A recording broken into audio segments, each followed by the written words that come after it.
And welcome po. Good afternoon sa bawat isa and welcome sa atin pong afternoon service. So, purihin ng Panginoon, tayo po ay naririto ngayon. So, medyo nag-iiba na yung panahon, ano? Medyo umiinit na. And at the same time, marami sa atin ang may sakit sa oras na ito. Pero, tayo po ay patuloy na magpuri sa ating Diyos. And let us read. Tayo po ay tumayo sa pagbibigay galang sa salita ng Panginoon as we read yung Psalm 34, verse 8. Sabi po ng salita ng Diyos, "O taste and see that the Lord is good. Blessed is the man who takes refuge in Him." So tayo po yumuko sa presensya ng Diyos at panalangin po natin yung kagalingan ng bawat isa. Kanina po yung pinanalangin na yung kalusugan and also yung comfort. So tayo po yung manalangin for general prayer na lang po, ano? Let's pray. Lord, we commit to you ang gawain na ito. Kayo po ang Diyos na siyang nagtalaga sa bawat isa sa amin sa tahanang ito. Kung kaya't kami po ay dumudulog sa inyong banal na presensya, yumuyo ko at kinikilala ang inyong pong kaluwalhatian sa aming kalagitnaan. Pagpalain po ninyo ang pagtitipong ito mula sa inyong salita at mula sa presensya ng inyong banal na spirito, pangunahan po ninyo ang bawat isa sa amin. Buksan po ninyo ang aming mga puso at kaisipan at patuloy po ninyong iparana sa amin, Panginoon, ang inyong katapatan mula sa inyong mga pangako, mula sa inyong mga katuwiran, at lalong higit sa lahat sa inyong banal na presensya. Salamat po. Dalangin namin ang iba pang mga kapatiran na papunta pa lamang po sa tahanang ito. Ipadama din po ninyo sa kanila ang inyong pagmamahal habang sila po ay lumalakad patungo sa bahay na ito. Ito po ang aming dalangin sa ngalan ni Kristo Jesus. Amen at amen. Sige po, tawagin po natin yung music team para tayo ay pangunahan sa awitin.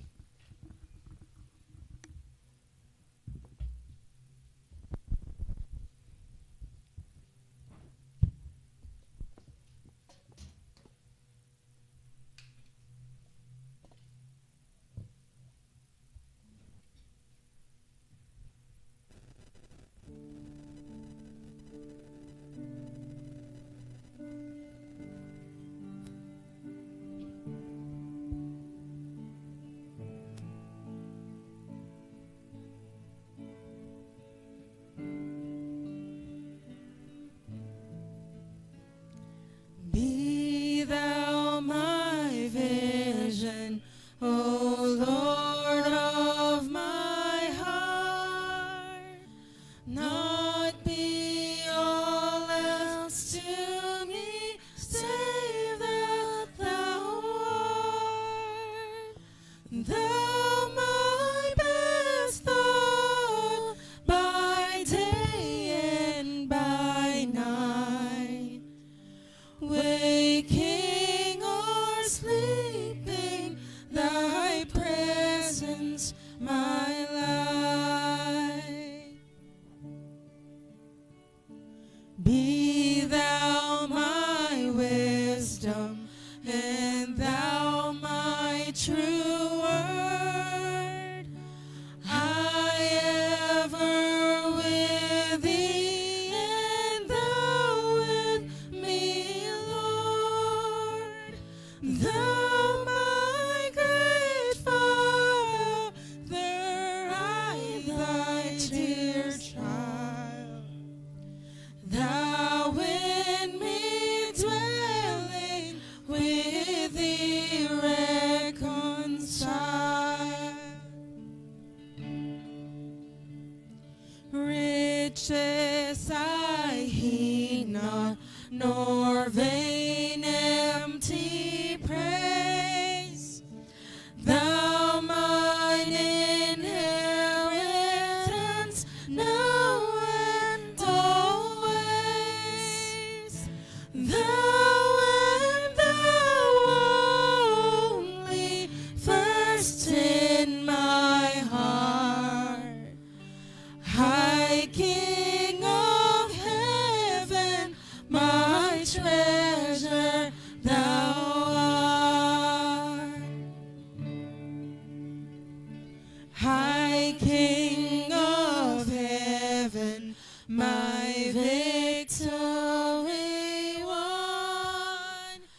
May I reach heaven's joys, oh bright heaven Son, heart of my heart, whatever before, still be my vision, oh ruler of all. Mari na po muna tayo makaupo.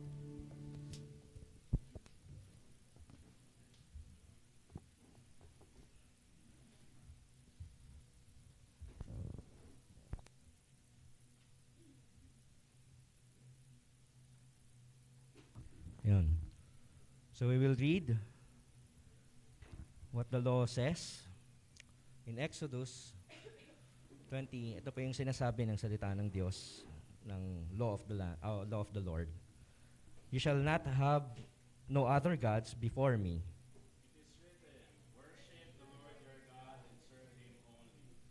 You shall not make for yourself an idol.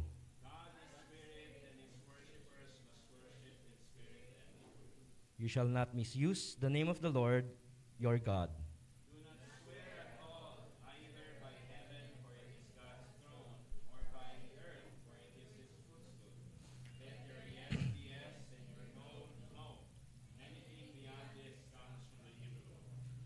Remember the Sabbath day by keeping it holy.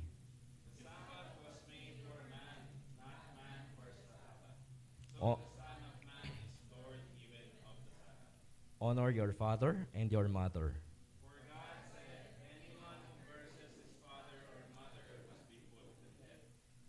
You shall not murder. You shall not.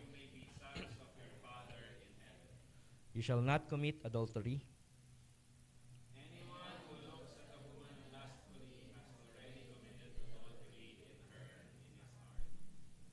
You shall not steal.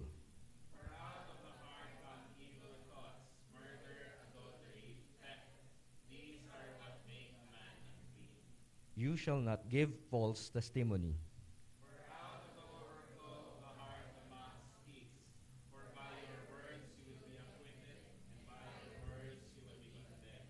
You shall not covet.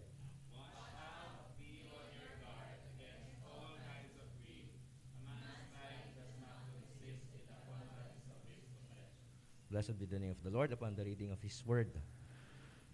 So tayo po ay patuloy na pinapaalalahanan ng law, no? How filthy we are in the presence of the Lord, in the sight of God. Simply because we cannot fulfill what was required of us sa pamamagitan ng law. Lahat tayo nagkulang, sabi nga ng Romans, ano? All of us have fallen short of the glory of God. At wala sino man ang matuwid. Yun ang sinasabi ng salita ng Diyos. Kaya, sa pamamagitan ng law, tayo pinapakita ng law ang ating mga kahinaan at pagkukulang. So every time we look or we read the law, we are reminded of how we fall short of the glory of God and how sinful we are in the presence and sight of the Lord. So, ang good news, meron pong binibigay sa atin ng Panginoon na mabuting balita that it is only through His Son tayo ay makalalapit sa Kanya. And we must confess our sins to Him through Christ our Lord. Personally, no? At makakaasa tayo na tayo makakaranas ng kapatawaran simply because wala namang nalilingid o naitatago sa ating Diyos. Lahat ng bagay ay alam ng ating Diyos. Bakit kailangan pa natin mag-confess kung alam naman ng ating Panginoon? Simply because ito yung invitation niya sa bawat isa sa atin. We must relieve ourselves of this sin, yung guilt ng sin sa ating mga sarili. We must confess it to the Lord so that our burdens may be upon Him, and also, no, as we admit our shortcomings and our weaknesses and our sins sa ating Diyos, inihahayag natin na kailangan natin ang Savior. Inaamin natin na tayo ay maraming pagkukulang at hindi kayang iligtas ang ating mga sarili. And that is why we need a Savior. And so when we ask forgiveness, we simply surrender our lives to God and ask for forgiveness for all the sins that we have committed against Him. So tayo po ay magkaroon ng maikling katahimikan and ask for the Lord's forgiveness. Sa anumang kasalanan, anumang kahinaan, anumang pagkukulang ang meron tayong naipamuhay nitong mga nakaraang araw hanggang sa kasalukuyan, let us commit our lives to the Lord and ask forgiveness in the name of our Lord Jesus Christ. Tayo po yumuko at manalangin.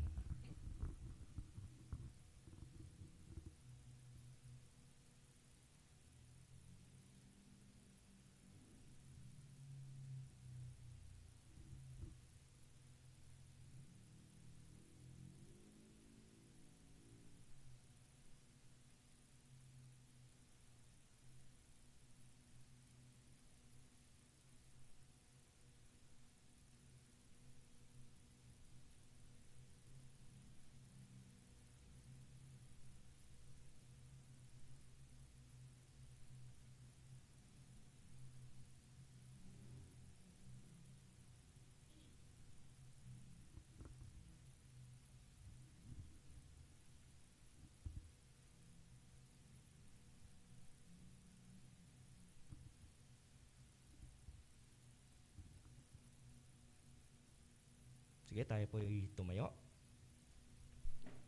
As we have this corporate prayer of confession, no, although it is written, no, anuhin po natin to, damhin po natin yung sinasabi ng salitang ito o ng mga talatang ito, and akuin natin na parang tayo yung nananalangin talaga in the presence of our Lord. O sige, basahin po natin. Hear our words and our groanings, O Lord. Give attention to our cry for mercy. You are not a God who delights in wickedness. Evil may not dwell with you. The boastful shall not stand before your eyes. You hate all evildoers. You destroy those who speak lies. You abhor the bloodthirsty and deceitful. But, O Lord, we are evildoers. We are boastful, deceitful, and bloodthirsty. By your mercy alone, by the abundance of your steadfast love, may we enter your house. Because your Son, take away our sins, and let us sing for joy. Cover us with your favor as with a shield, for the sake of our Savior Jesus Christ our Lord.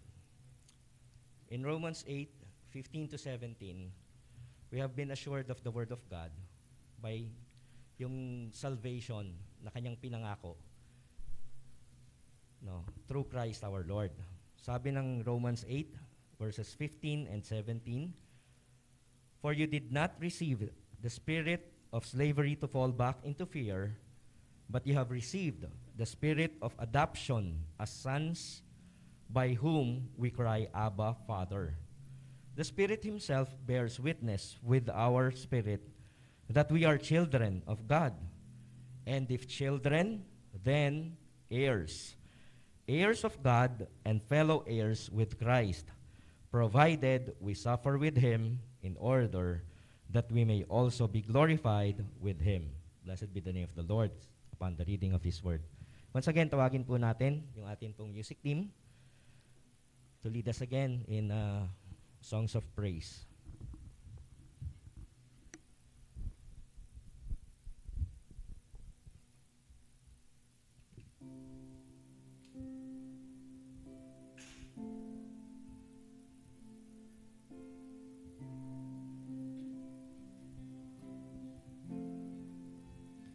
What gift of grace is Jesus, my Redeemer? There is no more for heaven now to give. He is my joy, my righteousness and freedom, my steadfast love, my deep and boundless peace. To this I hold, my hope is only Jesus, for my life is wholly bound to His.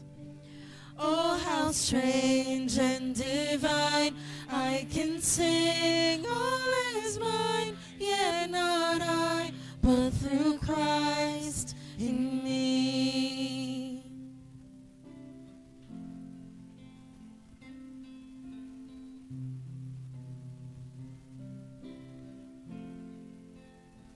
The night is dark, but I am not forsaken. For by my side the Savior, He will stay. I labor on in weakness and rejoicing, for in my need His power is displayed. To this I hold, my shepherd will defend me. Through the deepest valley He will lead. Oh, the night has been won, and I shall overcome, yet not I, but through Christ in me.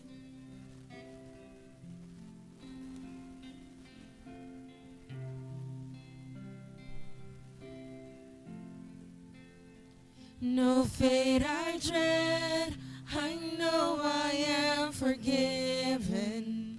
The future sure, the price it has been paid. For Jesus bled and suffered for my pardon, and He was raised to overthrow the grave.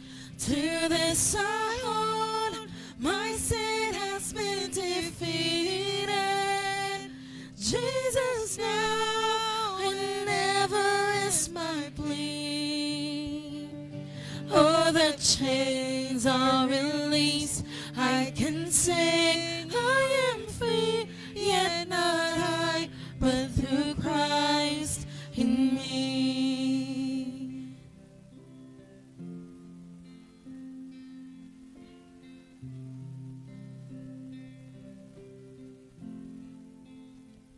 With every breath, I long to follow Jesus, for He has said that He will bring me home.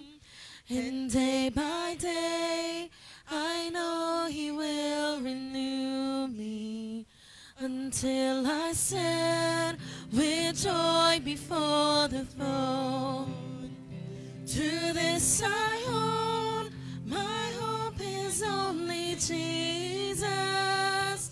All the glory evermore to Him.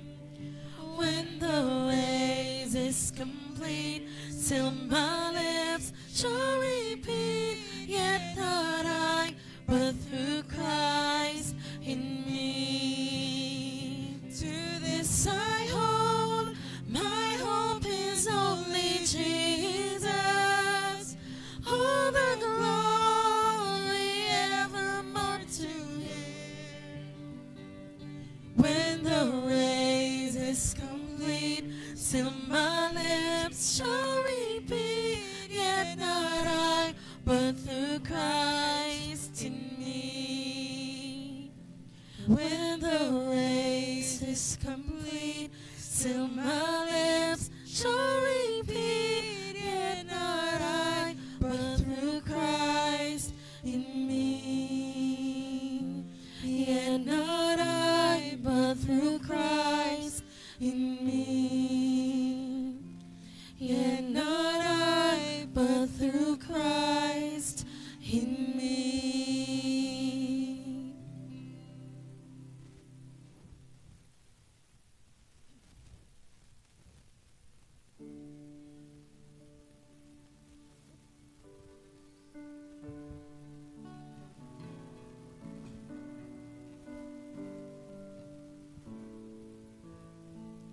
What love could remember no wrongs we have done. Omniscient, all-knowing, He counts not their sum. Thrown into a sea without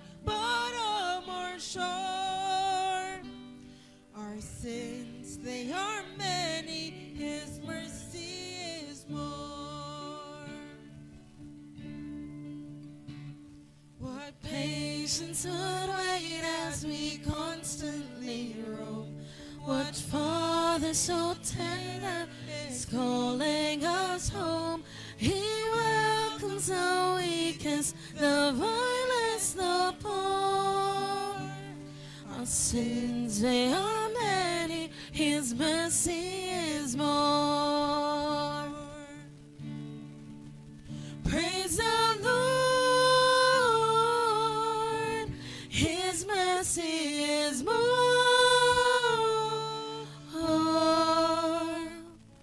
Stronger than darkness, new every morn.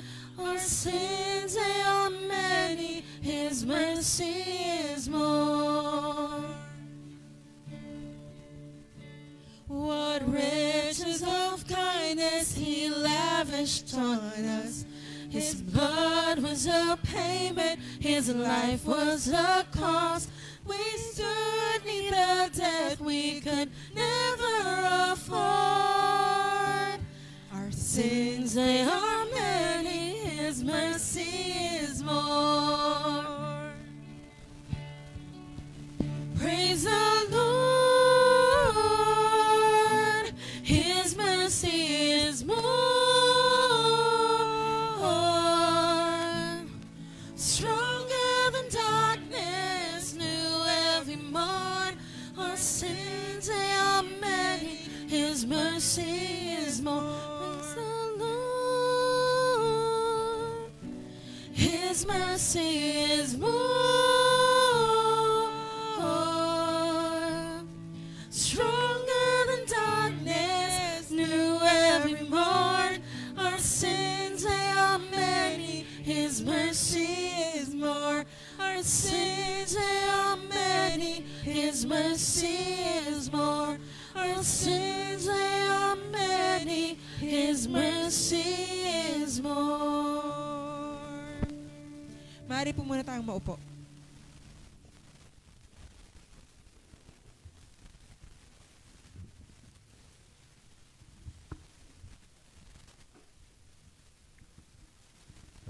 The reading according to the Gospel of Mark.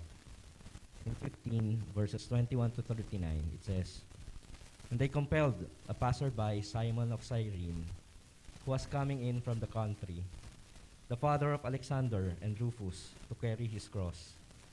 And they brought him to the place called Golgotha, which means place of skull.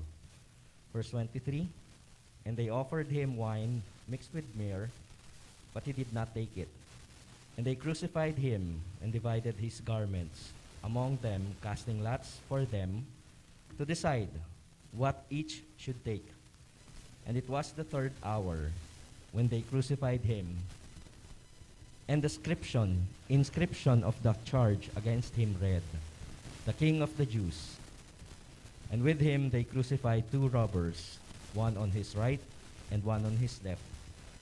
And those who passed by derided him, wagging their heads and saying, Aha, you who would destroy the temple and rebuild it in 3 days, save yourself and come down from the cross.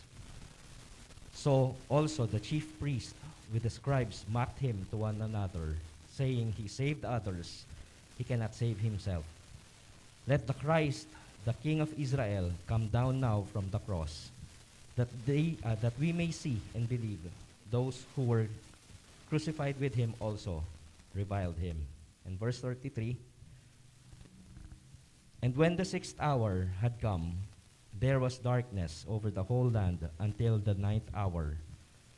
And at the 9th hour Jesus cried with a loud voice, Eloi, Eloi, lama sabachthani, which means, my God, why have you forsaken me? And some of the bystanders, hearing it, said, Behold, he is calling Elijah. And someone ran and filled a sponge with sour wine, put it on a reed, and gave it to him to drink, saying, Wait, let us see whether Elijah will come to take him down. And Jesus uttered a loud cry and breathed his last. And the curtain of the temple was torn in two, from top to bottom. And verse 39, And when the centurion who stood facing him saw that in this way he breathed his last, he said, "Truly, this man was the Son of God." Blessed be the name of the Lord upon the reading of His Word. So kaninang umaga, atin pong pinanalangin yung comfort for the bereaved family of Nanay Estelita. So sa mga hindi pa po nakakaalam, maging sa online, si Nanay Estelita is the mother of Ate Wenny. She passed away ng, kailan ba? Kahapon, ng madaling araw. So ngayon, nakalagak yung kanyang wake o yung kanyang katawan, yung body, sa St. Peter sa May Cogeo. Later on sa ano. So pinag-pray natin kanina yung comfort sa kanila. Meron palang isang na-miss out, no? Si Ate Ami rin pala. Is also grieving, Ate Ami Bigueras, is also grieving for the loss of her, nephew or niece. Pamangkin na babae, lalaki. Oo. So namatayan din si Ate Ami ng kanyang pamangkin, kapatid niya bale yung magulang nung namatay. No, so let us also pray for comfort. Hindi lang kay Ate Ami, kundi sa buong family nila. Kasi talagang nakakalungkot isipin na yung merong mawawala na mahal natin sa buhay. So let's pray for Ate Ami and the family. Sino pa ba ang kailangan nating panalangin? So aside from yung comfort, no, yung kalakasan din sa bawat isa sa atin, and at the same time, provision. Kasi pag ganyang may mga biglaang expenses, mahirap makarecover basta-basta. So let us pray na mabilis din makarecover yung kanilang finances para hindi naman mag-pile up yung kanilang mga bills at damay na rin natin yung ating mga sarili. Tayo po ay umupo at manalangin. Panginoon, once again, we continue to bow before you and ask of you, O Lord God, to hear our prayers in one accord. We are coming before you, Lord God, acknowledging that you are the sovereign God who knows everything, and you are the source of comfort. You are the source of life, and you have given life, and you have taken it away. May your name be praised, Panginoon. Kaya't dalangin namin ang sambahayan nila Ate Ami, si Ate Ami, maging yung kanyang kapatid at yung pamilya ng kanyang kapatid na namatayan ng anak, Panginoon. Dalangin ko na kayo po ang siyang yumakap sa bawat isa sa kanila. Comfort them, Lord God, at this time of grief. Pahintulutan ninyo, Panginoon, na maranasan nila ang kapayapaan na nagmumula sa inyo, knowing well that you are in control sa lahat ng bagay at sa lahat ng aspeto ng kanilang buhay. Bagamat masakit ang mamatayan, mawalan ng mahal sa buhay, I pray, Lord, na kayo po ang siyang magbigay ng comfort sa sambahayan nila Ate Ami. Lord, mahirap unawain kung anong nangyari, kung anong dahilan. Pero we know, Lord, that you are sovereign and nothing escapes your will. We may not understand this by now, pero we continue to trust in you, Lord God, dahil kayo po ang Diyos who is sovereign and all-knowing. So we lift up to you the peace and comfort needed for the family of Ate Ami, yung kanilang mga relatives, yung kanilang mga mahal sa buhay na sa kasalukuyan ay nagluluksa. Dalangin namin ang inyong kapayapaan, nawa ang kanilang maranasan. Pagpalain din po ninyo ang kanilang sambahayan sa mga pananalapi na kakailanganin nila. Dahil sa mga oras na ganito, Panginoon, we know and believe na marami rin pong expenses na kailangan nilang pagkagastusan. So we ask of you, O Lord, na buksan po ninyo ang durungawan ng inyong kalangitan at ibuhos po ninyo ang pagpapala upang maranasan nila ang pagpapalang pinansyal na nagmumula sa inyo at makatagpo ang kanilang mga pangangailangan. Ganon din ang bawat isa sa amin na meron pong mga pangangailangang pinansyal. Hayaan ninyo, Panginoon, na anumang bills ang kailangan naming bayaran ay ma-meet din po namin, Panginoon. Lalo na sa mga pagkakataong ito na talagang damang-dama na yung crisis ng aming ekonomiya ng bansa.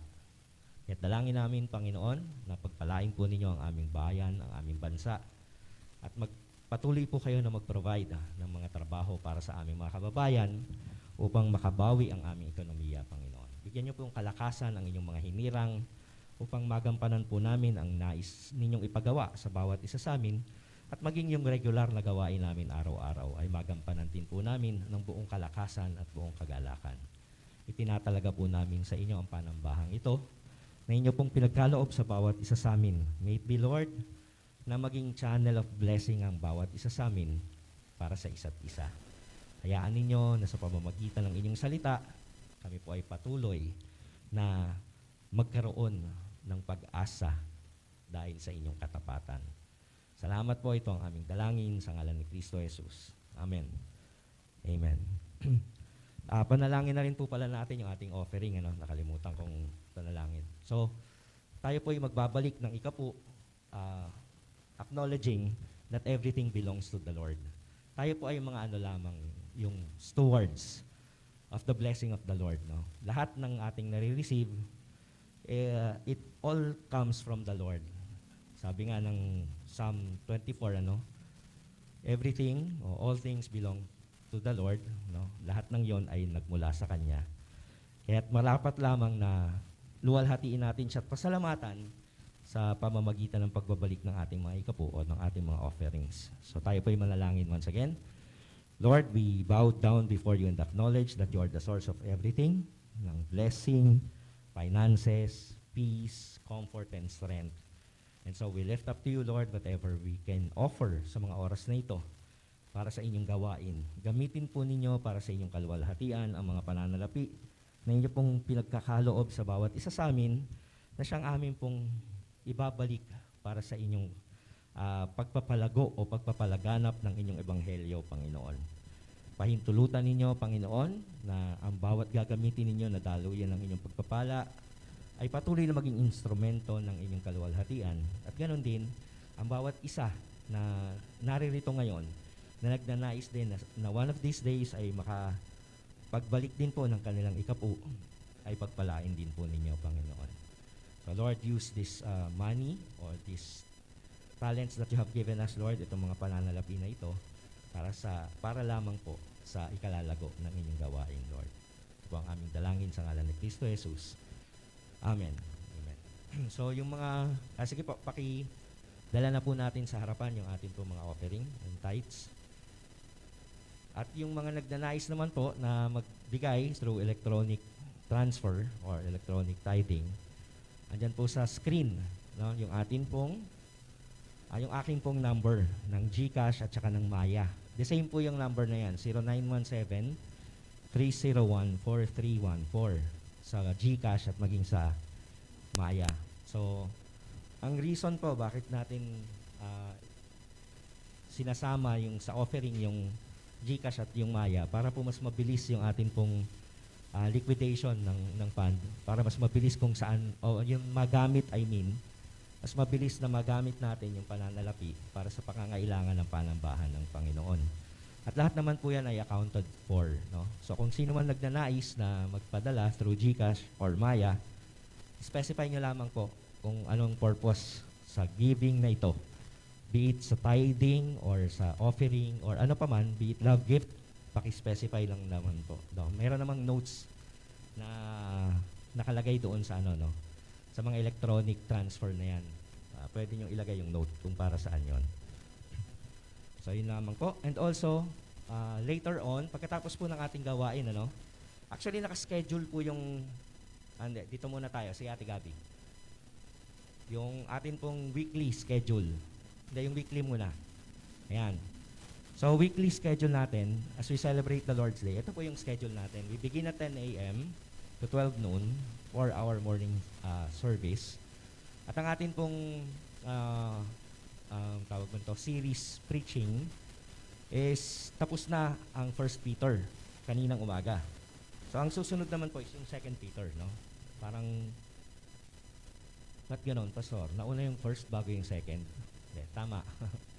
So 2 Peter na next Sunday, beginning next Sunday, 2 Peter na onwards hanggang matapos natin yung 2 Peter. So sa morning po yon. Sa pagdating naman ng afternoon service, catechetical preaching. Anong catechetical? Ibig sabihin, in the form of teaching, teaching siya in the form of preaching, Teaching siya ng mga doctrines na kinatatakutan natin. Kasi akala natin theology ay mahirap, pero sa totoo lang, lahat tayo ay marunong mag-theologize. No? So kung lahat tayo marunong mag-theologize, gawin nating proper. So yung proper listening to the Word of God, ginagawa po natin every afternoon. At ang ginagamit po natin na material, of course, the Bible. No? Supported by yung mga catechisms or yung teachings. Sa ngayon, ang atin pong ginagamit ay ang Heidelberg Catechism. Nasa Lord's Day, ano na tayo? Lord's Day 4 na. So, tama-tama, fourth Sunday nga pala. Okay. Nagsimula nga pala tayo ng first Sunday. So, yan po yung ating afternoon service. So, yung morning service, pagkatapos ng morning service, merong congregational lunch. So, once again, we invite everyone to join us sa congregational lunch kasi nagkakaroon po ng fellowship. Ito po yung talagang fellowship, no? Yung buong araw is a fellowship with one another and with the Lord. Pero more on, nagkakaroon tayo ng intimacy sa yung development ng ating relationship para sa isa't isa when we join together in lunch. Nagkakakwentuhan. Nagkakaroon ng kamustahan. Excuse. So after po ng congregational lunch, ito naman yung papalit-palit tayo ng gawain ng 1:30 p.m. hanggang 3:30 p.m. So sa first Sunday, meron tayong members meeting. So next Sunday po yan, members meeting. We invite you to join us sa members meeting kasi dito po natin nalalaman kung ano yung mga kailangan natin sa simbahan, kailangan natin pagkasunduan na gawin bilang isang simbahan. And also yung reporting din po natin ng ating mga finances and needs. No? And on the second Sundays, yung prayer meetings, a prayer meeting at dito nilalatag natin yung prayer concern, not only for personal prayer concern, but also as a congregation. No? So join us also. Sa third Sundays naman, yung learning of our songs. Kasi maaaring ang ilan sa inyo nagugulat, no? Bakit yung mga kanta natin parang hindi namin alam yan. Kasi yung mga kanta na yan, 1600 pa po. Ibig sabihin, 16th century, 17th century ang karamihan na kinakanta natin ngayon. Bakit ganon? Kasi sa pag-aaral po natin ng atin pong ng salita ng Panginoon and pag-aaral natin ng history ng simbahan and also by experience na rin, from experience. Yung mga bagong kanta, parang I-centered na kasi, nagiging I-centered na. Yung mga, hindi naman lahat, pero karamihan sa mga bagong kanta, it's all about us, wherein hindi naman dapat ganon. Dapat, ang atin pong gawain every Sunday, every Lord's Day, is all about Christ. So we sing songs of worship concerning about the works, the finished work of Christ, the faithfulness of God in Christ, and how Christ saved us. No? And yung mga nauna sa atin sa pananampalataya, naunawaan nila yon at naintindihan nila. And they have expressed it, yung mga theological na kinatatakutan natin, through singing. No? So, sa pamamagitan din ng awitan, naiintindihan natin ang mensahe ng gospel. Nakakatulong. So, kaya mahalaga rin na maintindihan natin yung mga kinakanta natin. Ano ba yung words na ginagamit na yon? Para saan yon?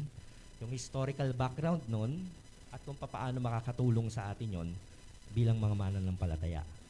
Kasi lahat ng salita na ginagamit nila doon is founded as well in the Bible. Wala nga lang verses at saka chapters na nakalagay doon, Pero yung theology behind that songs ay naka-record din naman sa Bible. So we encourage yung atin pong congregation to join us to learn from the songs that we are singing. Meron pa rin naman tayo mga kinakanta ng mga bago, marami pa rin. Pero meron din tayo mga kinakanta ng mga luma na to remind us of the faithfulness of God. No? Kung paano binago ni Lord yung kanyang simbahan pabalik sa kanyang katuwiran. No? And on fourth Sunday, yung doctrinal studies. So ito na nga yung doctrinal studies din. Aside from yung catechetical preaching, meron din tayong doctrinal studies. Yung fifth Sunday, kung meron man, ganun din yon. Doctrinal classes din po yon. So 1:30 to 3:30 po yon. After nung catechetical, ng mga gagawin natin ng 1:30 to 3:30 yung ating pong vesper service, yung afternoon. Ito na nga po yun. So, yun po yung ating mga announcement. Isa pa, later on, we will be celebrating yung commemoration of life ni Nanay Estelita. So, meron po tayong funeral service sa St. Peter Chapels, Cogeo. So, along Marilaki. Marcos Highway kasi, Marilaki kasi yan eh. Yung from from Marikina hanggang doon sa Tanay na doon sa kabila. Marilaki yon, ano? Marilaki yung tawag doon. So, yung along Marilaki, maraming St. Peter na nandiyan dyan. So, sa Cogeo meron. Yung Cogeo, maliit lang yan. Katapat siya ng Shell. So, bakit siya Cogeo? Nasa labas siya ng Cogeo actually, pero nasa area siya ng barangay ng Cogeo, ng barangay Bagong Nayon. Kaya siya tinawag na Cogeo. So kapag galing dito, papunta doon sa Olalia Road, pababa, doon sa CMA, o yung, ano yan, Cogeo Market ba yan? Ano yung CMA? Ano yung meaning ng CMA?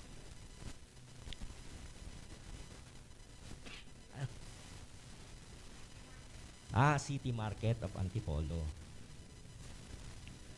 So, galing dito, papunta ng CMA, pakaliwa ulit, papunta ng Cubao. No? Huwag ka kaanan. Kasi pag kumanan, papunta na ng Padilla yon. Meron pang isang doon, St. Peter na mas malaki ng konti. Pwede kayong pumunta doon, pero wala si Nanay Estelita doon. Doon tayo sa may Cogeo. No? So, alas 6, supposedly yung kanilang yung ating funeral service doon. So, nakiusap lang tayo na malalate ng konti dahil may gawain tayo dito.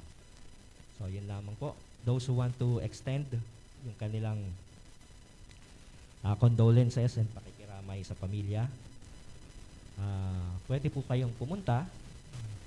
Kaya lang, di ko kayo maisasama lahat. Pwede kayong sumabay na lang, dahan-dahan lang ako. Hindi ko lang kayo maisasama talaga, maisasakay. So, yun lang po yung ating announcement. Yung funeral service po ni Nanay Estelita will be this night until Wednesday, hanggang sa Wednesday.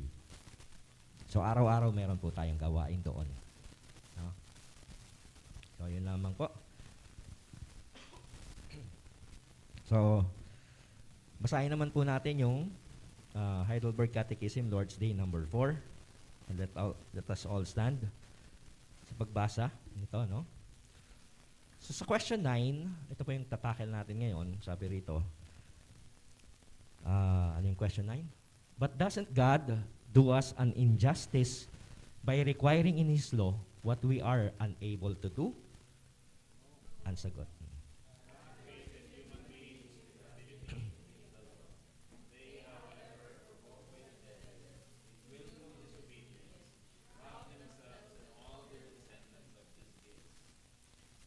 Question and answer number 10. Does God permit such disobedience and rebellion to go unpunished? Answer.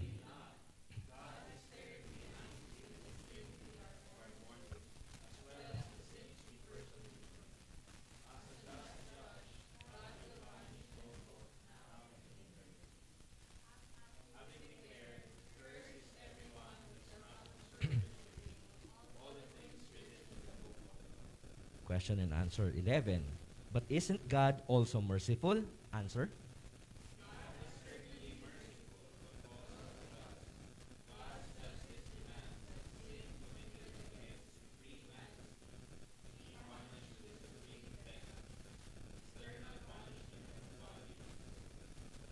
So yeah, let us remain standing and let us call once again yung atin pong music team to lead us again in songs of praise.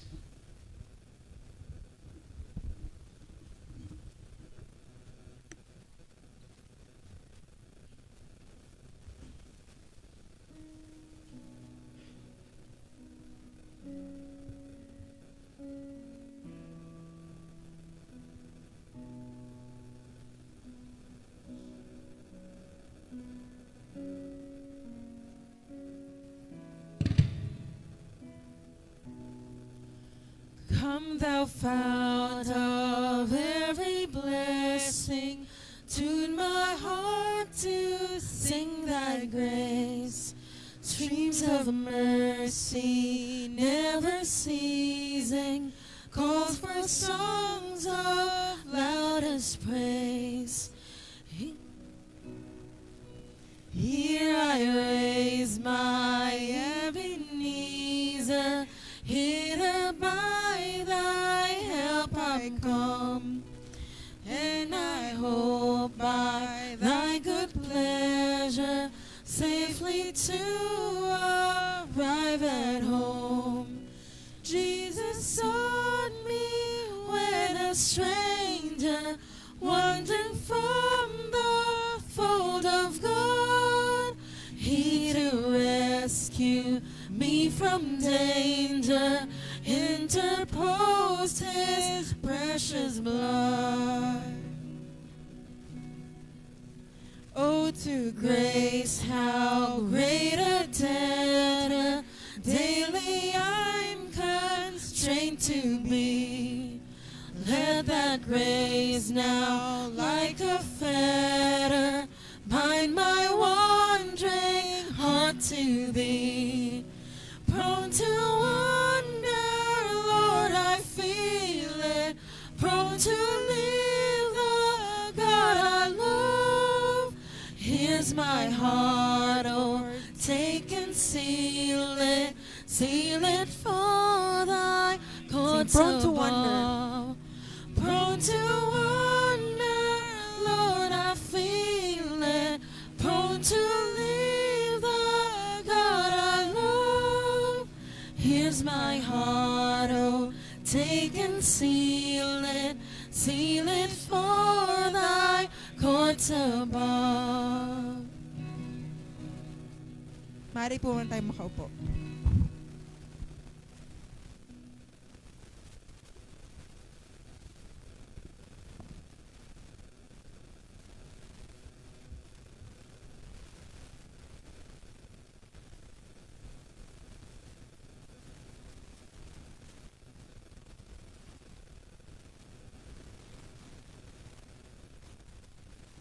Pa sa pag-lead sa amin sa songs. Kung gusto niyo po malaman yung mga songs, attend po tayo ng Learning Our Songs. Kasi yung mga songs na kinanta natin now, pinag-aralan po namin last week. So we are inviting you to join that kasi gawain po natin yan. Mga kapatid, as we continue to study the Word of God, yung buong summary of what the Bible teaches, we are also studying yung Heidelberg Catechism. At ito yung ating outline. Yung Heidelberg Catechism, ito yung outline niya, ito yung summary niya. Summary niya, of course, it fleshes out the gospel sa atin and yung fundamentals ng ating mga pananampalataya. But Lord's Day 1 serves as the introduction, tapos yung sin and guilt. Ang outline ng Heidelberg Catechism, kailangan malaman natin yung sin, yung ating salvation, and yung ating service sa Lord. O yung guilt natin, o yung grace ni Lord, and then yung gratitude natin sa Lord. Ito yung breakdown niya. Lord's Day 2 to 4, is about sin and guilt. Lord's Day 5 to 32, yan yung about the grace of God, paano niya tayo niligtas. And then yung Lord's Day 33 to 53, paano tayo magpapasalamat sa Lord. So, ini-instruct din po yan nung catechism na yun. Mga kapatid, nasa Lord's Day 4 na po tayo. Kaya yung ating Heidelberg Catechism this afternoon will really condemn us kasi it's about our sin. Pero mga kapatid, itong aking encouragement, as we hear and learn about what the Bible says about our sin and guilt, tignan din natin ano yung sinasabi ng Bible about the gospel, about God's gift for you and for me. Bilang mga Filipino, meron tayong understanding sa kamalayan natin, mabait naman ang Panginoon. Mabait naman ang Panginoon. Kaya nga, kayang-kaya niya tayong patawarin ang lahat sa atin. Mga kapatid, hindi naman po mali yun. Kanina binasa natin at tama nga naman yun. Pero mga kapatid, ang Diyos natin ay mabait, pero meron tayong kailangan matutunan patungkol sa kasalanan natin. So, we need to understand gaano katindi yung sin natin and gaano kaayaw ng Diyos itong sin na ito and ano yung response ng Lord sa sin ng bawat isa sa atin. So this afternoon, yun yung pag-aaralan natin. How tremendous yung guilt natin. Kasi madaming akala natin yung sin is just a small thing, maliit na bagay lamang. Kayang-kaya ni Lord yan, tapos na. Basta tayo, pinatawad na ni Lord. Brothers and sisters, sin is so great, kaya kailangan ng matinding solution for our sin. And this afternoon, ito ang aking prayer, that as we study yung extent ng sinfulness natin, that we may be drawn more to the beauty and grace of our God as displayed by Christ at the cross of Calvary. Tayo po'y manalangin. Panginoon, maraming salamat po sa bawat isa sa amin, sa inyo, na nagdako sa amin dito sa lugar na ito. We thank you for your faithfulness. We thank you for this church that the gospel is being proclaimed to us. Ang panalangin ko po is that sa bawat isang makikinig, may you open our hearts and minds and may we hold firm doon sa katotohanan na sinasabi sa inyong salita. Lord, I pray for us that you would transform us in our minds and in our hearts so that we would respond to you with thanksgiving. Sa aming mga nangihina, I pray that you will be our assurance as well. In Jesus' name we pray. Amen and amen. Mga kapatid, yung previous Lord's Day, tinanong, kaya ba natin gawin yung law? At ang sagot lamang ng catechism is no. Tapos meron pa siyang dinagdag. In fact, we have the natural tendency to hate God and our neighbors. Sabi mo sa katabi mo, katabi. Yun yung natural tendency natin. Our natural tendency is to hate God and hate our neighbors. Mga kapatid, kung ayaw niyo maniwala doon, eto na lang. If you really do not hate God, hindi tayo nagkakasala dapat. But every sin that we commit against God is a testimony that we really indeed do not have perfect love sa Kanya, but rather hate Him in one way or another. Sinabi nga ng isang theologian, every sin is a secret worship of Satan. Si Satan ang nagrebelde sa Diyos, and so if we are rebelling against God, we are doing Satan's bidding in our sin. Maliit man o malaking kasalanan, same kind of rebellion. Isang patunay that we cannot love others, if we really love our neighbors, wala tayong sin sa isip natin, sa salita natin, and sa pakiramdam natin against them. Rather, we would love them freely. Pero mga kapatid, pag meron tayo nakita sa social media na merong nagse-celebrate ng kanilang something na maganda sa buhay nila, of course, yung iba sa atin masaya, pero hindi natin maiiwasan na mainggit tayo. At anong sinabi ng law? Thou shall not covet. Nakita lang natin nakapost, parang gusto ko rin nun ah. Imbes na mag-celebrate tayo sa kanilang joy, parang na-motivate tayo na mainggit. What's worse, sasabihin natin, pa-post-post pa, yan sama-sama ng ugali niya. Siniraan pa natin. We have slandered our neighbors. Natural sa ating magkasala in one way or another. Isa sa pagkakasala natin, when we do not rebuke one another of our sins. Okay lang yan. Pupunta ka naman sa impyerno. Are you okay with that? Alam ng kapatid mo na nagkakasala ka and then hinahayaan ka na lang sa kasalanan mo. And then you will continue in your way to hell? No. We need to be rebuked. We need to be reminded. Hey, ito ang pagmamahal ng Panginoon. Brothers and sisters, isang katunayan that we do not love God and our neighbors kasi we are imperfect and are dealing with God and are dealing with one another. So ngayon, ang katikisim natin ng tanong. So, sabi niya sa question, but doesn't God do us an injustice? Ang galing ng tanong niya, no? 1500s. Hindi ba fair si God o unfair ba si God na meron siyang dinedemand yung law pero hindi naman natin kayang gawin? Yun yung ibig sabihin ng question natin. Doesn't God do us an injustice by requiring in His law what we are unable to do? And mga kapatid, hindi ko po alam kung naririnig nyo tong mga reklamo na ito. Unfair naman ng Diyos. Nagbibigay siya ng mga commandments na hindi natin masunod. O nagbibigay siya na siya lang yung masasave, ilan lang yung masasave. Unfair naman ang Panginoon. Mga kapatid, nakakatuwa because this question, hindi pala tayo lang yung nag-aisip niyan. Iba sa atin siguro naisip yan, pero ayaw itanong. Nire-rebuke mo agad yung sarili mo. Huwag mo tanong yan, masama yan, masama yan. Hindi unfair ang Panginoon. Amen, hindi unfair ang Panginoon. Pero it bugs our curiosity. Unfair ata. Paano yun? May pinagagawa si Lord, tapos hindi natin kaya gawin. Hindi natin matanong ng direkta, Kasi hindi rin natin alam yung sagot. At minsan, pag tinanong natin, mga kapatid, ewan ko kung nagre-raise na kayo ng mga anak. Yung mga anak ninyo pag lumalaki, nagtatanong, paano yun? May pinapagawa si God, tapos hindi natin kayang gawin. Unfair ba siya? Hay anak, wag mo tanongin yan. Hindi dapat ganyan. Baka ganun ba yung response natin? Ang good news, brothers and sisters, is that the Catechism confidently asks that question. Mga kapatid, hindi po masama magtanong sa Diyos. Pero provided that as we ask questions, we must be prepared to receive the answer from His Word. Di ba? So anong sinabi? Is God unfair na parang unjust ba siya na nagde-demand siya na dapat lahat tayo sumunod sa law pero hindi naman pala natin kaya yung law? And the answer of the Catechism is this. No. God created human beings with the ability to keep the law. Hindi unfair ang Diyos. At binalik tayo doon sa original design for human beings. Ang original design for human beings, sabi niya, God created human beings with the ability to keep the law. Yung number 1 dyan, yung isang text dyan is yung sa Genesis chapter 1:31. When God created man in His image, anong binigay niya? Everything was good. In fact, pagkatapos ng buong creation, everything was very good.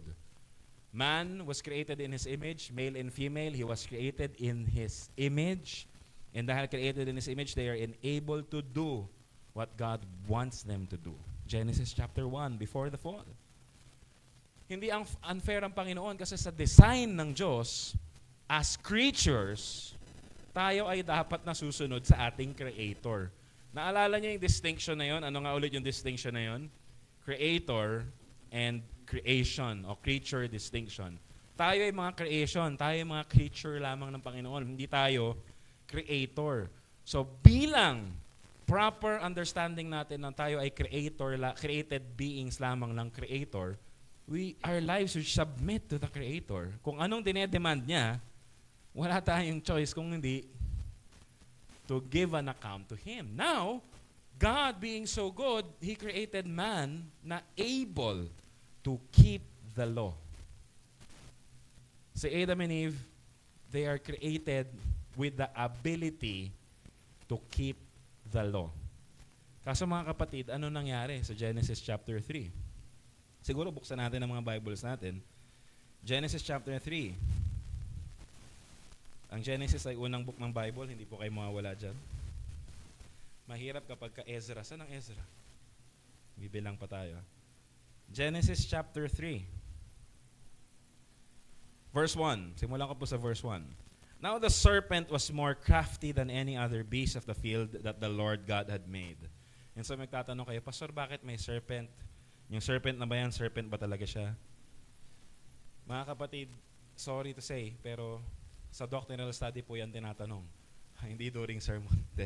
Pwede natin pag-aralan ibang araw. Yeah, some say na serpent talaga, some say na si Satan nagkatawang serpent. But before natin tignan yung 3, ano bang command kay Adam and Eve? All authority nasa kanila, subdue the earth and fulfill it, have dominion over all living beings. All living beings, birds of the sky, fish of the sea, and everything that crawls sa land. So if we would look at that context sa Genesis chapter 1 and 2, inintroduce sa atin yung serpent as one of the animals na dapat sinasubdue ni Adam. Kasi yun yung authority niya, dapat isubdue niya. Pero dinescribe sa atin itong serpent na ito is more crafty. And alam natin kung bakit. Kasi hindi lang siya animal. There is something in this serpent na ito. Tignan natin kung ano yun. He said to the woman, did God actually say, you shall not eat of any tree in the garden? By this time, ang kausap na ng serpent is yung woman. Binigay ang law kay Adam, pero ang kausap na ni serpent, si woman. Hindi pa si Eve ang pangalan niya nito. So tinetempt siya, kinakausap siya ni serpent. Did God really say? At ang sagot, yes, di ba? Sabi ni woman, and the woman said to the serpent, we may eat of the fruit of the trees in the garden. But God said, you shall not eat of it, eat of the fruit of the tree that is in the midst of the garden, neither shall you touch it, lest you die. Mga kapatid, pag binasa mo tong reply ni Eve, ng woman, parang maganda. Parang, wow, ang galing ni Adam, tinuruan yung asawa niya. Pati hawakan, bawal hawakan. Pero pagka binalik mo yung Genesis 1 and 2, meron bang command si God na bawal hawakan? Wala. Ang command lang ni God, bawal kainin. So bakit kay Eve, sinabi niya na bawal hawakan na rin? Mga kapatid, ito yung problema. Kapag nagdadagdag tayo sa salita ng Diyos, we are giving a foothold sa enemy. Ulitin ko po If nagdadagdag tayo sa salita ng Diyos, we are giving a foothold to the enemy. Bakit? Kasi ito yung trademark ng legalism. Ang legalism is adding something sa pinagbabawal. Nagdadagdag tayo ng pinagbabawal na hindi naman pinagbabawal ng Diyos. Ang pinagbabawal na ng Diyos during that time is to eat of the fruit. Bawal kainin nila, Adam and Eve, yung fruit. Pero tignan nyo, nadagdagan yung law at na-twist yung law. At ang sinabi, ni hawakan. At ano ang response ni serpent nung narinig niya yun? Verse 4. Sige tapusin natin yung verse 3. Neither shall you touch it lest you die. So pag hinawakan mo, mamamatay ka. So anong sagot ni serpent? Hindi ka mamamatay. Parang nag-voice dubbing, But the serpent said to the woman, you will not surely die. Question, totoo ba yun o mali yun? Of course, pag hinawakan niya, hindi siya mamatay. Pero, the serpent is twisting the commands of God. Totoo yun na pag hinawakan niya yung fruit, hindi siya mamatay. Pero pag kinain niya yun, sabi ni God, mamatay siya. So nakita niyo na how Satan uses our legalism. Brothers and sisters, sa doctrinal study, pinag-uusapan natin yung legalism and antinomianism. And even ng mga nakaraan natin ng Lord's Day, di ba? Sinabi natin yung legalism ay nagdadagdag ng mga rules na hindi naman talaga pinag-uutos ng Panginoon. And yung antinomianism naman is sinasabi na wala nang rules, freestyle na to sa Lord. Bahala ka na sa buhay mo. Gracious naman siya. Both antinomianism and legalism are opposed sa truth ng Panginoon. And ito yung danger pagka nagdadagdag. So, kinapitalize ng serpent yung temptation na yun. At sinabi niya, hindi ka mamatay. Instead, magiging Diyos ka. Verse 5, for God knows that when you eat of it, your eyes will be opened and you will be like God, knowing good and evil. Question, nung nilikha ni God si Adam and Eve, ano sila? In the image of God. So, yung likeness of God, nasa kanila na yun as created in the image of God. Ang problema, they are still creatures. Si God is a creator. And so, the temptation ni Satan is this. Hindi sapat yung pagiging created in the image of God.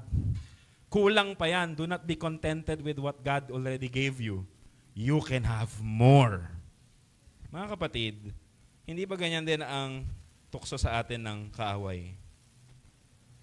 Whenever Satan wants to tempt us, sasabihin niya sa atin na kulang pa kung sino ka. Kulang pa yung meron ka. And you should have more.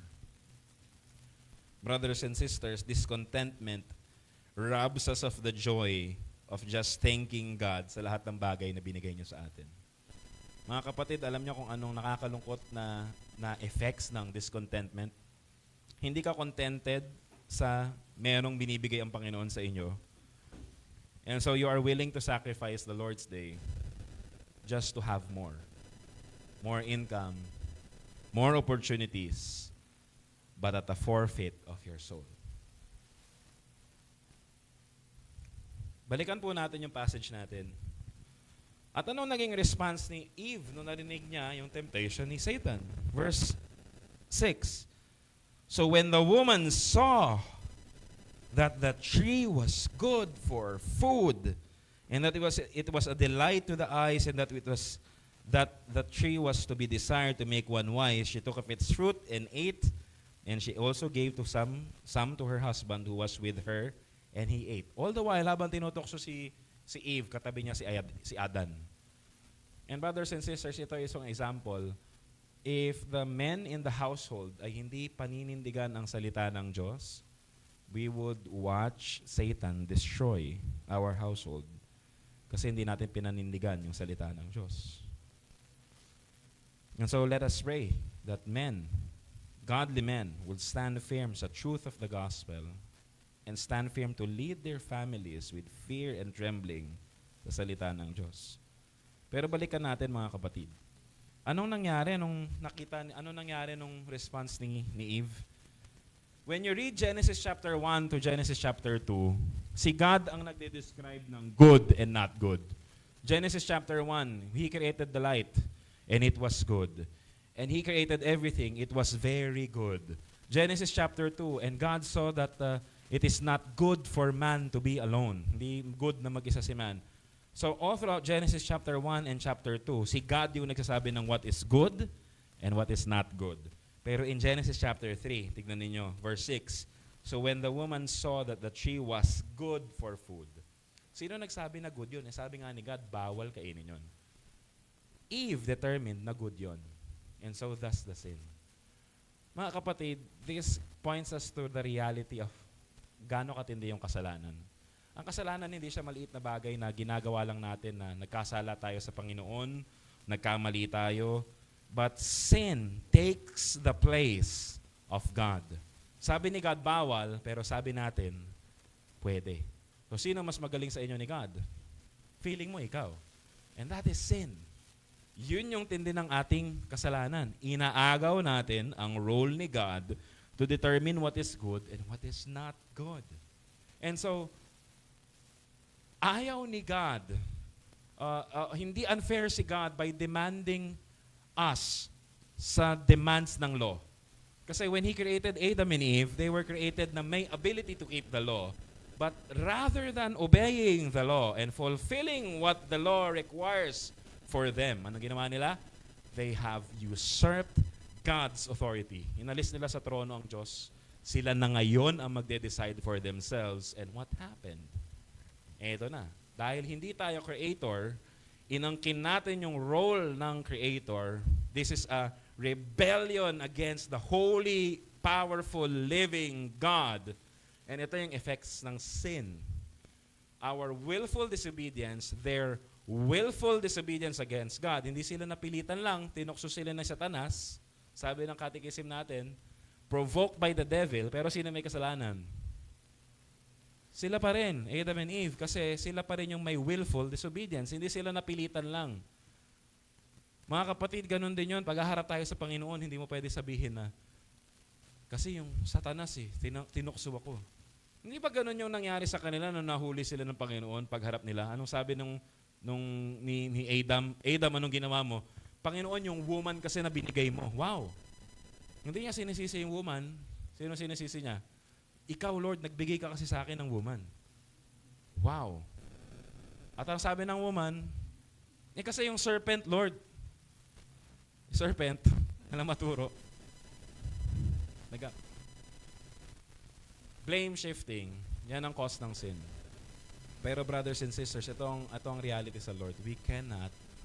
God cannot be mocked. Alam niya kung ano yung sin natin and alam niya that He is a just judge na paparusahan niya kung sino talaga yung may kasalanan. And so ito yung sin ni Adam and Eve. They, in willful disobedience, disobeyed God. Ngayon, ito yung effect ng sin at nakakalungkot. Kasi ang sin hindi lang naman tayong mga makakasalanan na gumawa ng kasalanan ang maapektuhan.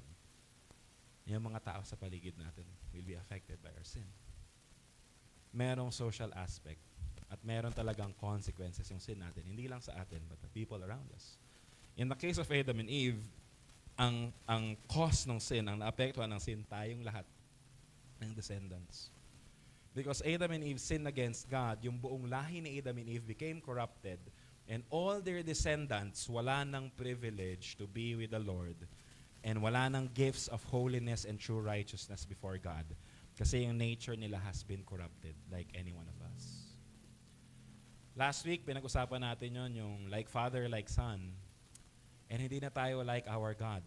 We are like our father, Adam, who have sinned before God. And so lahat tayo, kagaya ni Adam, sinning in God.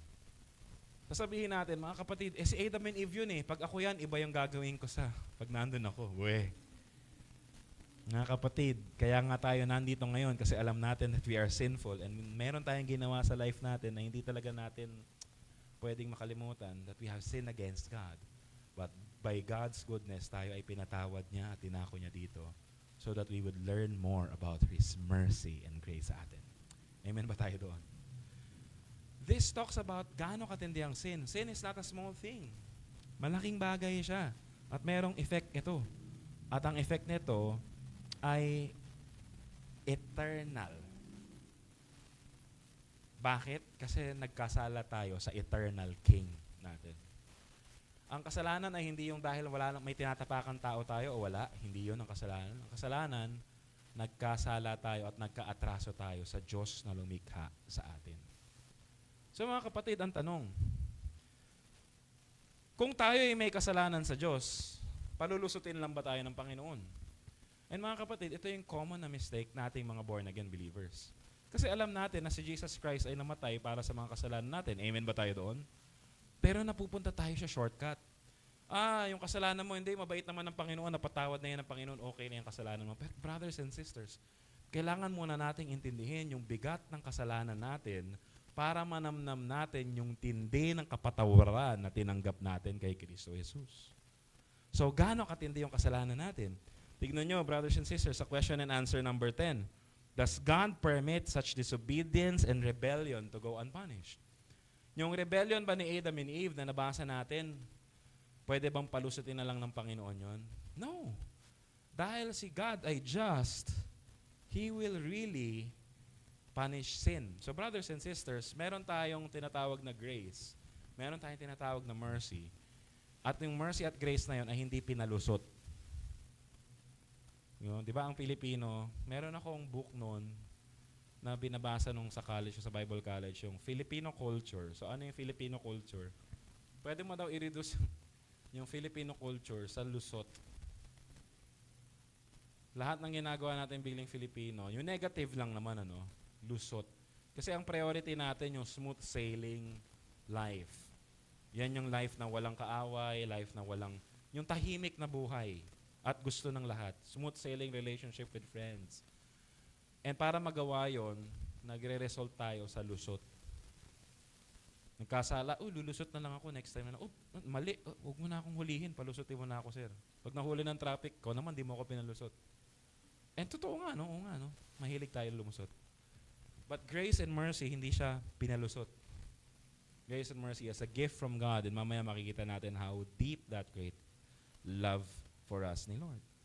Ang sagot ng catechism, basahin natin ng sabay-sabay. Ang answer, certainly not. God is terribly angry with the sin we are born with, as well as the sins we personally commit.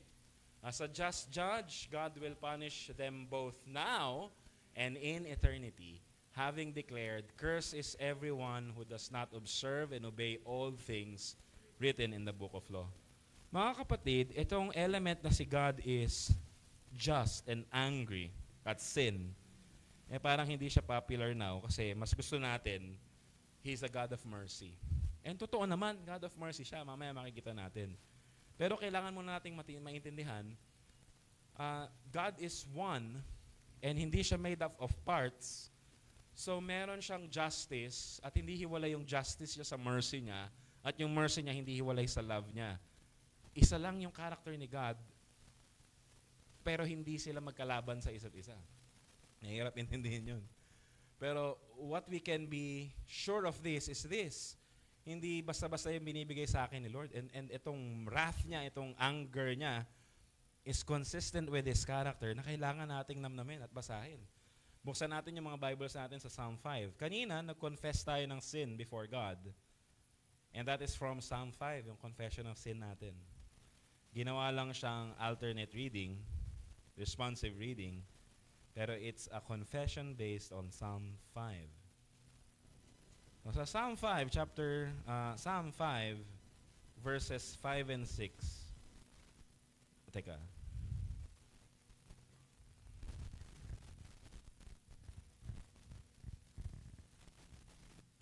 Ito.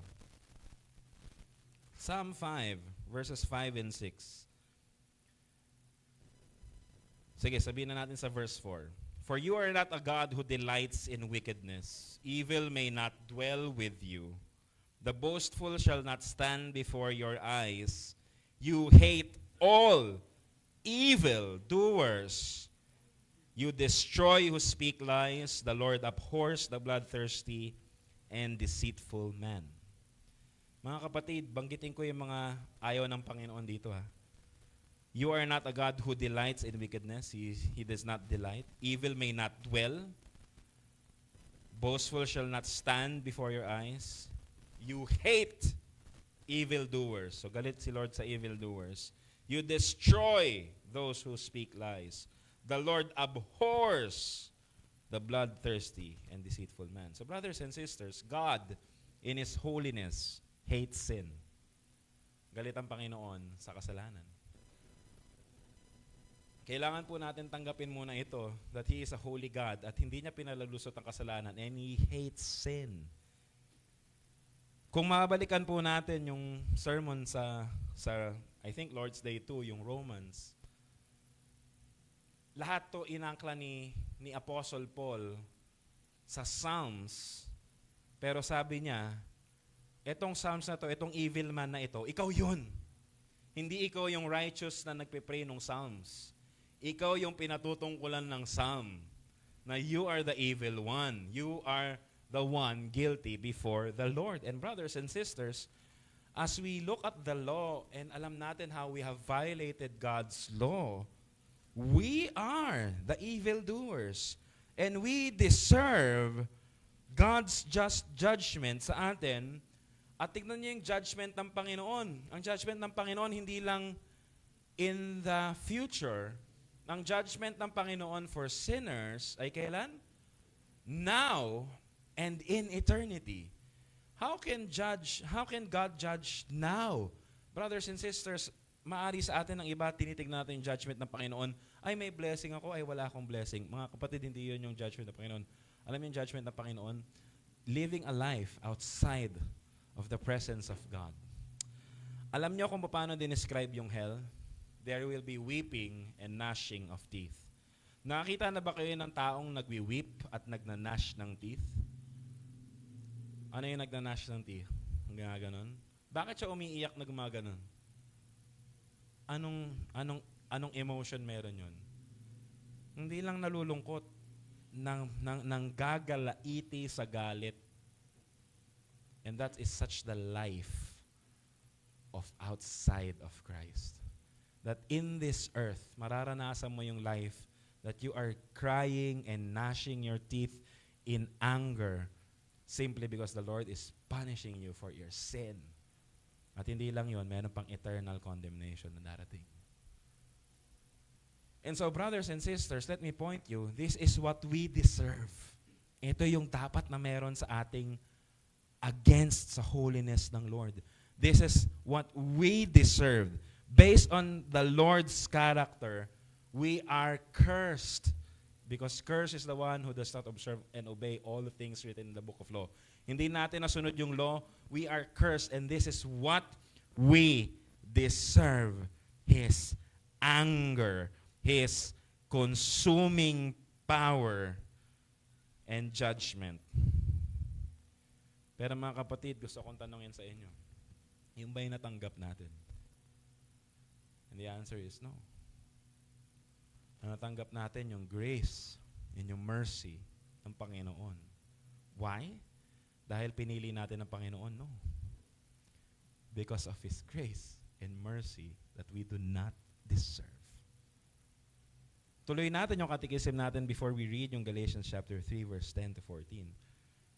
Question and answer 11, but isn't God also merciful? Ang sagot natin, yes, of course, merciful ang Panginoon. And ang answer ng catechism is, sabay-sabay nating basahin, God is certainly merciful, but also just. God's justice demands that sin committed against His supreme majesty be punished with a supreme penalty, eternal punishment of body and soul. Wow. Hindi natin inaalas sa equation na the Lord is merciful. And for us believers, we have received the mercy of God.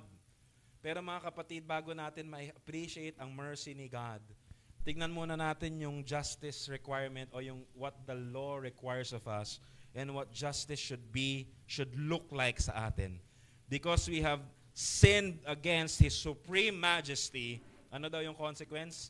That we would be punished with the supreme penalty. Mga kapatid, madalas kong ina-example yung kasalanan. Akala mo maliit na bagay lang.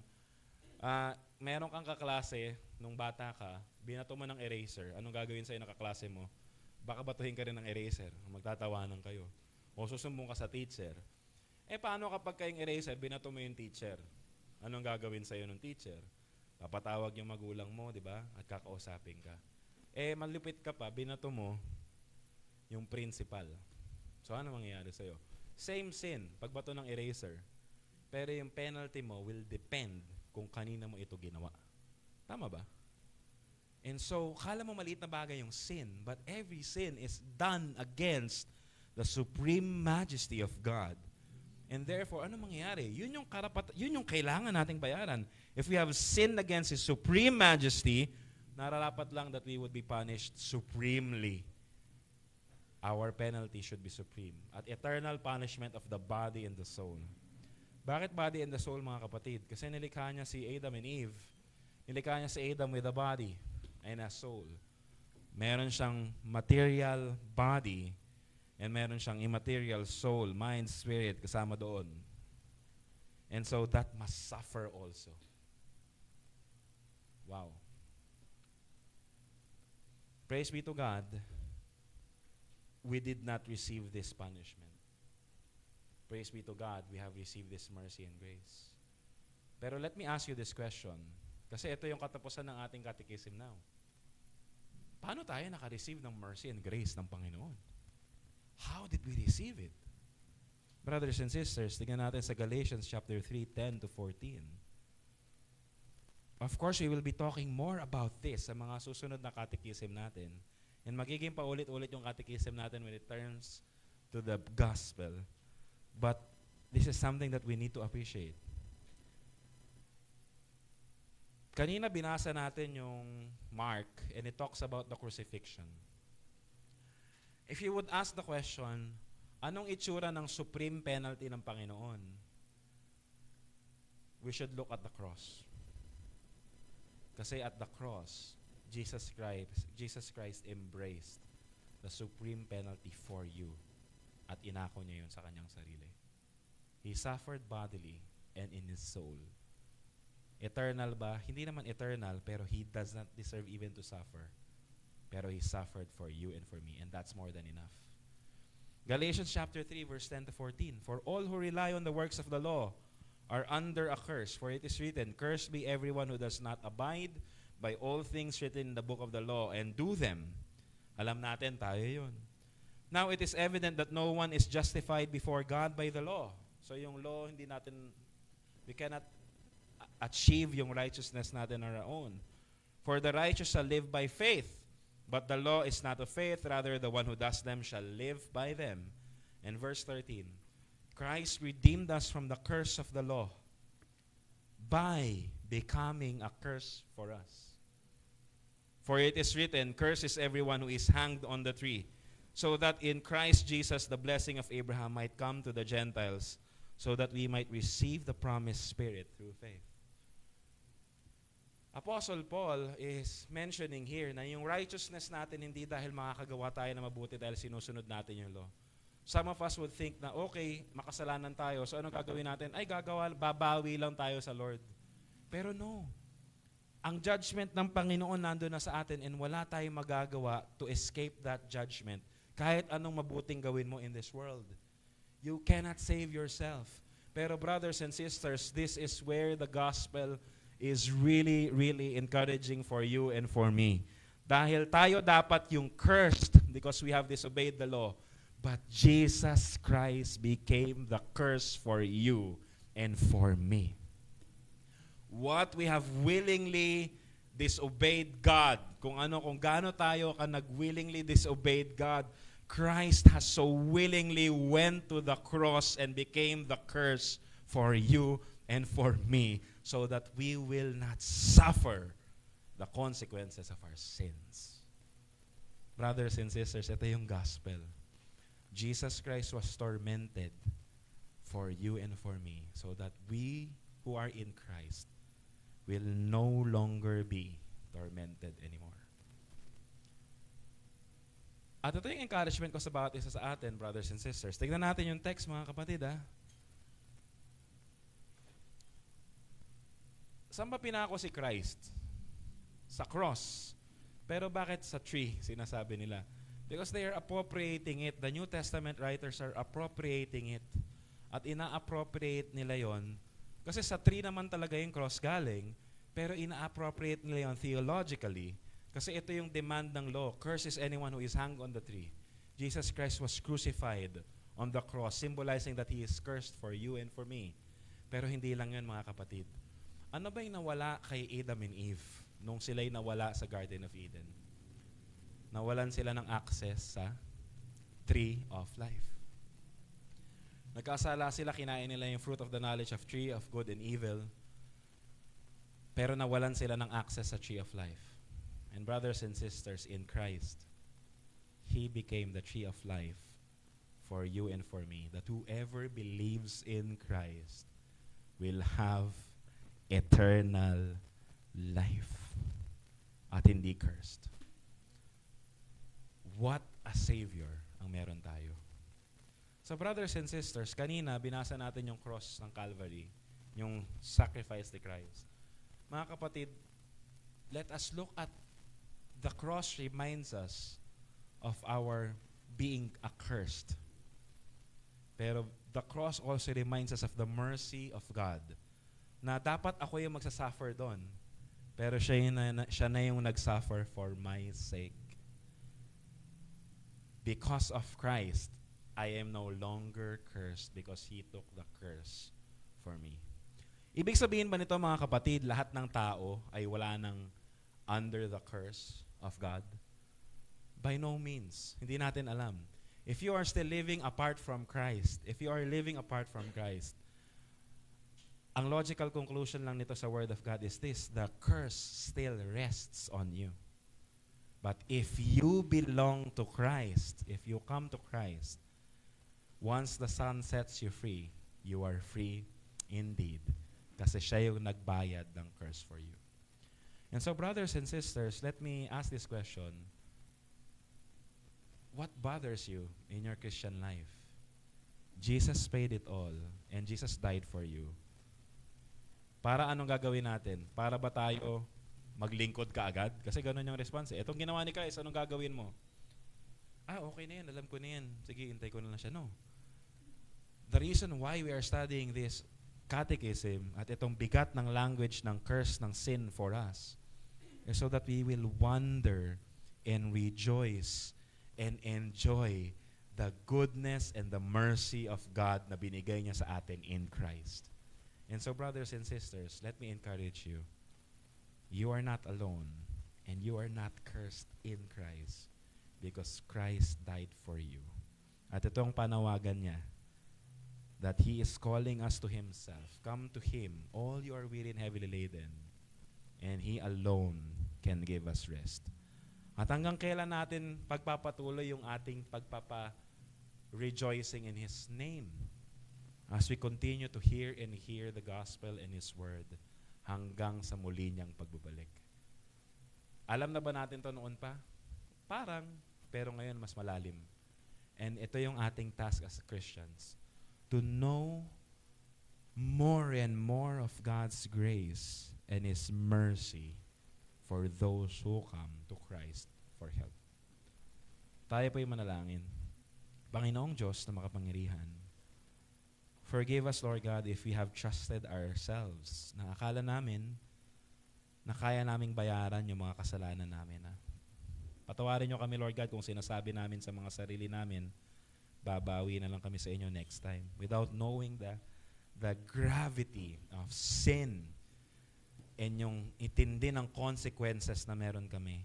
Yet, by your mercy, inako niyo yung lahat sa cross ng Kalbaryo. So Lord God, teach us to live our lives as believers, trusting and depending in you alone for your grace and mercy. Teach us to live a life na hindi cursed, but someone who has been set free from this curse, to love you and to obey you with the new obedience galing sa regenerated man that you have made us new in Christ. Teach us to stand firm in our solid rock at kayo lamang yon. And I pray, Lord God, that may we never ever compromise itong opportunity to hear your word because our hearts are discontented with what you're giving us. Help us, O Lord, to stand firm in you. Help us, O Lord, to grow. In Jesus' name we pray. Amen and amen. Tumayo tayong lahat at awitan natin ang Panginoon.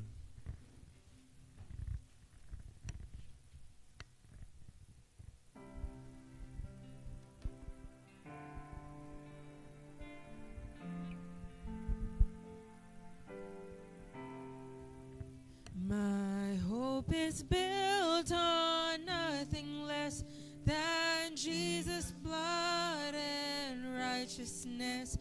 I dare not trust the sweetest frame, but wholly lean on Jesus' name.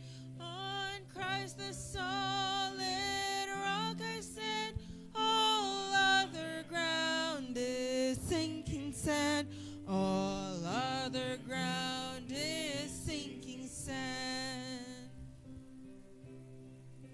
When darkness veils his lovely face, I rest on his unchanging grace. In every high and stormy gale, my anchor holds within the veil. On Christ the solid rock I stand, all other ground is sinking sand. All other ground is sinking sand. His oath is covenant, his blood support me in the whelming flood. When all around my soul gives way, he then is all my hope and stay. On Christ the solid rock I stand, all other ground is sinking sand. All other ground is sinking sand. When he shall come with trumpet sound, oh, may I then in him be found, dressed in his righteousness alone, faultless to stand before the throne. On Christ the solid rock I stand, all other ground is sinking sand. All other ground is sinking sand. Let's sing that once again. On Christ the solid rock I stand, all other ground is sinking sand. All other ground is sinking sand. Maaari po muna tayo makaupo.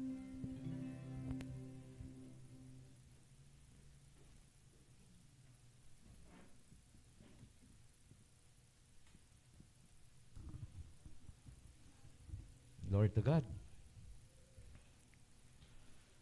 So once again, tayo po ay patuloy na nire-remind ng salita ng Panginoon how faithful He is sa kanyang mga promises. No? Sabi nga ng Lord's Day, question and answer 11, that the Lord indeed is merciful, pero justice demands that sin committed against His supreme majesty be punished with supreme penalty.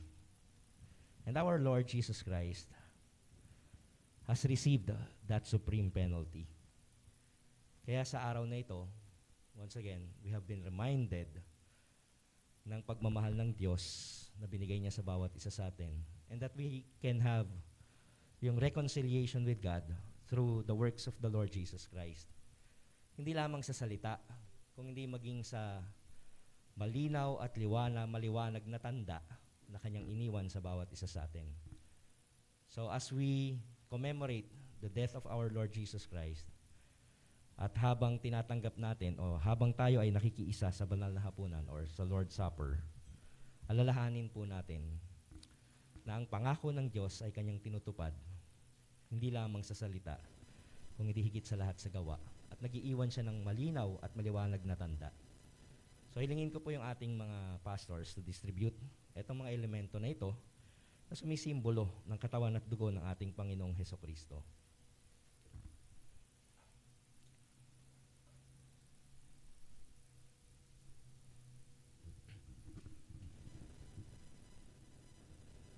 Babasahin ko po sa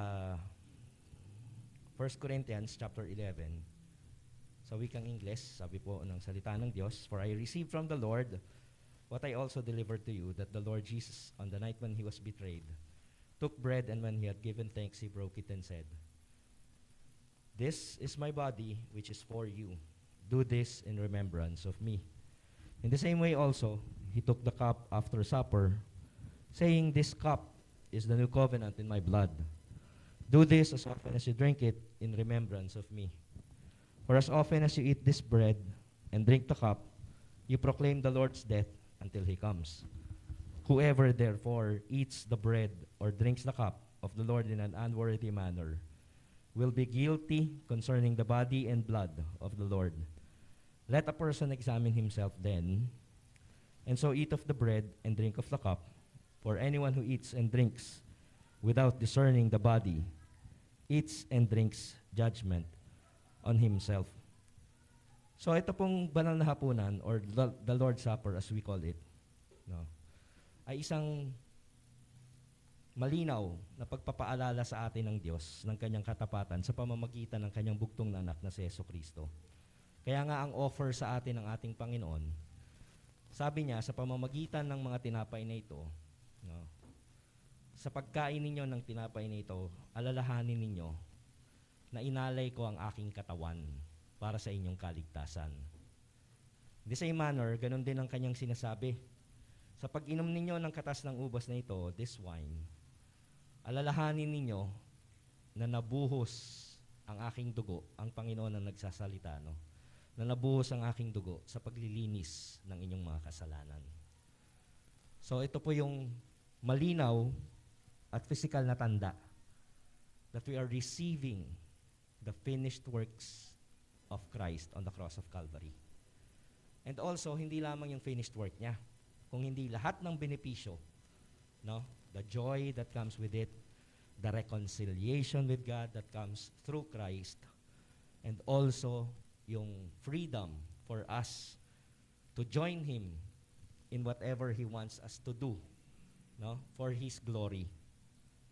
Lahat po ng yan ay natamasa ng bawat isa sa atin dahil sa ginawang sakripisyo ng ating Panginoong Hesukristo sa krus ng Kalbaryo. Kaya ang paalala ni Pablo, wag natin to basta baliwalain. I-examine natin yung ating mga sarili, no? Kung tayo ba ay kabahagi talaga, tunay na kabahagi ng kanyang katawan o yung tinatawag nating lokal na simbahan, na kung saan siya ang ulo o head na namumuno. And at the same time, no, i-examine din natin kung tayo ba ay tunay na nananampalataya sa Kanya. Yung pagiging karapat-dapat, wala sa atin yon. Siya ang nag-decide na tayo ay karapat-dapat na maging kaisa sa Kanyang banal na hapunan. Kaya yun ang i-examine natin, no? Kung tayo ba ay nananampalataya sa Kanyang ginawa sa krus ng Kalbaryo upang ang kalayaan ay lubos nating matanggap. Kalayaan na lumapit sa Kanya ng buong puso at buong kagalakan, ng buong pagpapakumbaba. And also, i-examine din natin kung tayo ba ay kabahagi ng body of Christ. Discern natin yung body of Christ. So again, ang paalala ni Apostol Pablo, kung hindi ninyo kinikilala bilang kaisa o hindi kayo kumikilala bilang kaisa ng Kanyang katawan, wag muna ninyong kainin. O wag kayo makiisa sa banal na hapunan. At kung hindi ninyo kinikilala ang ginawa niya sa krus ng Kalbaryo para sa inyong kaligtasan, ay wag ninyong kainin ang tinapay at inumin ang katas ng ubas. Pero kung kinikilala ninyo at kayo ay kabahagi ng Kanyang katawan o lokal na simbahan o nagnanais na maging kabahagi ng lokal na simbahan, then you are free to partake of this body and blood of our Lord Jesus Christ represented by this bread and this wine. No? So let us take a moment of silence and examine ourselves. Magkaroon tayo ng silent reflection para tayo ay makapag-muni-muni o makapag-examine sa ating sarili and also the body of Christ kung talaga bang tayo ay kabahagi. Let's bow our heads in silence and pray and ask for the Holy Spirit to seek yung atin pong weaknesses and shortcomings so that we may confess to the Lord yung ating mga kahinaan at mga kasalanan.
Tayo pong lahat ay magsitayo. Sabay-sabay po natin kainin ang tinapay at inumin ang katas ng ubas na kinikilala nating katawan at dugo ng ating Panginoong Hesukristo.